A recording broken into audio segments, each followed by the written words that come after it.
17 வயதில் நடந்த ஒரு விபத்து ஒரு பெண்ணின் வாழ்க்கையை முழுவதும் மாற்றிவிட்டது. அந்த பெண்தான் ஜோனி எரிக்சன் டாடா. அவர் 17 வயதில் நண்பர்களுடன் நீந்தச் சென்றபோது தண்ணீரில் குதித்தார். ஆனால் அது ஆழமில்லாத இடம் என்பதை அவர் அறியவில்லை. ஒரு நொடியில் அவரது முதுகெலும்பு கடுமையாக காயமடைந்தது. அந்த விபத்திற்கு பிறகு கழுத்துக்கு கீழே உடல் செயலிழந்தது. ஆரம்பத்தில் வாழ்க்கை முடிந்துவிட்டது என்று ஜோனி நினைத்தார். மிகவும் கடினமான நாட்களை சந்தித்தார்.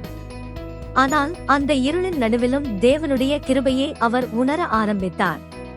கைகளை பயன்படுத்த முடியாத நிலையில் கூட வாயால் ஓவியம் வரைந்து ஆயிரக்கணக்கான மக்களுக்கு நம்பிக்கையின் ஒளியாக மாறினார். இன்று உலகம் முழுவதும் உடல் ஊனமுற்ற ஆயிரக்கணக்கான மக்களுக்கு நம்பிக்கை அளித்து வருகிறார்.